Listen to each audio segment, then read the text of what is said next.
കൊല്ലൂർ മൂകാംബികയിൽ ഞാൻ എല്ലാ തവണ പോകുമ്പോഴും അമ്മ എനിക്ക് എന്തെങ്കിലും മെസ്സേജസ് തരാറുണ്ട്. എന്തെങ്കിലും എൻ്റെ സ്പിരിച്വൽ ആയിട്ടുള്ള കാര്യങ്ങളെ പറ്റി ആയിരിക്കാം, അല്ലെങ്കിൽ ഏതെങ്കിലും പ്രത്യേക ദിവസങ്ങളിൽ ഇന്ന സംഭവിക്കും, അല്ലെങ്കിൽ ഇന്ന നോക്കിയിരിക്കുക, ചില ശക്തികളുടെ ചില പ്രവർത്തനങ്ങൾ എൻ്റെ ബോഡിയിലുണ്ടാവും, അങ്ങനെയുള്ള മെസ്സേജസാണ് കിട്ടുക. അല്ലാതെ മെറ്റീരിയൽ ആയിട്ടുള്ള കാര്യങ്ങളൊന്നുമില്ല. പക്ഷേ മെറ്റീരിയൽ ആയിട്ടുള്ള കാര്യങ്ങളൊന്നും ഞാൻ ദൈവനോട് ആവശ്യപ്പെടാറില്ല, ചോദിക്കാറുമില്ല. ദൈവം എല്ലാം അറിഞ്ഞു തരുമെന്നുള്ളത് നമുക്കറിയാവുന്നതുകൊണ്ട് നമ്മൾ അങ്ങനെയുള്ള കാര്യങ്ങളൊന്നും പറയാറില്ല. പക്ഷേ ഇത്തവണ ചെന്നപ്പോൾ വളരെ വ്യത്യസ്തമായ അനുഭവം. ഞാൻ അവിടെ ചെന്നു, നേരെ കയറി നമ്മുടെ സരസ്വതി മണ്ഡപത്തിൻ്റെ അങ്ങോട്ടേക്ക് ചെന്നു, അവിടെ തൊഴുതു. അപ്പോൾ കുറച്ച് ക്യൂ ഉണ്ടായതുകൊണ്ട് ഞാൻ ചെന്നു ചുറ്റുമൊക്കെ നടക്കാമെന്ന് വെച്ചു. അവിടെ ചെല്ലലും എനിക്ക് മെസ്സേജ് വരിക പോകണം. അപ്പോൾ എന്നോട് പറഞ്ഞതെന്ന് വെച്ച് കഴിഞ്ഞാൽ, നീ സിനിമ പിടിക്കും എന്ന് ഒരു ജ്യോതിഷൻ എന്നോട് പറഞ്ഞിട്ടില്ലേ, അതിനെപ്പറ്റിയാണ് ഞാൻ നിനക്ക് തരുന്ന മെസ്സേജ്.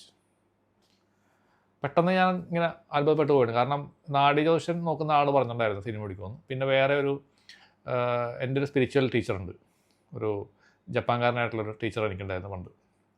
പുള്ളിയുടെ ക്ലാസ്സുകളിലൊക്കെ ഞാൻ പോയിട്ടുണ്ട്. അപ്പോൾ ആ പുള്ളിക്കാരനും പറഞ്ഞിട്ടുണ്ടായിരുന്നു എൻ്റെ അടുത്ത് സിനിമ പിടിക്കുമെന്ന്. 2-3 പേര് ചേർന്നിട്ട് സിനിമ പിടിക്കുമെന്ന്.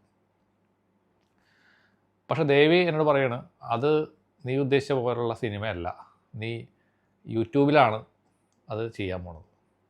ഫസ്റ്റ് എനിക്കൊരു രോമാഞ്ചം വന്നു പോയാണ്. കാരണം വെച്ച് കഴിഞ്ഞാൽ ഞാൻ ആ യൂട്യൂബ് ചാനലിൽ ഞാൻ ജസ്റ്റ് തുടങ്ങിയിട്ടുള്ളൂ, ജസ്റ്റ് സ്റ്റാർട്ട് ചെയ്തിട്ടുള്ളൂ. ആ സമയത്താണ് ഞാൻ അവിടെ പോകുന്നത്, മൂകാംബിക പോകുന്നത്. അതിനുശേഷമാണ് ഞാൻ വീഡിയോസൊക്കെ കുറേ അവിടെ നിന്നൊക്കെ അതിനുശേഷമാണ് പിടിച്ചിട്ട് തുടങ്ങിയത്. അപ്പോൾ അതിനകത്ത് നന്നായിട്ട് നിനക്ക് ചെയ്യാൻ പറ്റും, നീ അതിനകത്ത് ധൈര്യമായിട്ട് പോയിക്കോളൂ, അത് വൻ വിജയത്തിലേക്കാവും, നിനക്ക് നല്ല നല്ല കാര്യങ്ങൾ ആൾക്കാർക്ക് ചെയ്യാനായിട്ടും ഉള്ള അവസരം ഉണ്ടാവും, വീഡിയോസ് നന്നായിട്ട് പിടിക്കാനും ആളുകളിലേക്ക് എത്തിക്കാനുമുള്ള ഒരു ഇത് നിനക്ക് കഴിവ് നിനക്ക് ഉണ്ടാവും എന്ന് പറഞ്ഞിട്ട് ഒരു മെസ്സേജാണ്. അപ്പോൾ എനിക്ക് ഭയങ്കര സന്തോഷമായി. കാരണം ആ നാഡീജ്യോതിഷം പറഞ്ഞതിനെപ്പറ്റി ഞാൻ ആലോചിച്ചു. അദ്ദേഹം പറഞ്ഞത് ഇതാണ്, ഈ യൂട്യൂബിലൂടെ ഇത് നമ്മൾ ഷൂട്ടിങ്ങല്ലേ ചെയ്തുകൊണ്ടിരിക്കുന്നത്. അപ്പോൾ അതൊരു വല്ലാത്തൊരു എക്സ്പീരിയൻസ് ആയിരുന്നു. അപ്പോൾ ഞാൻ അതുകൊണ്ട് യൂട്യൂബിൽ ഞാൻ വീഡിയോ, എനിക്കിപ്പോൾ ഭയങ്കര കോൺഫിഡൻസ് ഉണ്ട്, പിടിക്കാനും അത് അപ്ലോഡ് ചെയ്യാനൊക്കെ ഉള്ള ഒരു ധൈര്യവും കാര്യങ്ങളൊക്കെ എനിക്ക് വന്നു കഴിഞ്ഞു. മുമ്പ് ആദ്യം എനിക്കൊരു ചെറിയ പരിചയക്കുറവുണ്ടായിരുന്നു, ഇപ്പോൾ അതില്ല.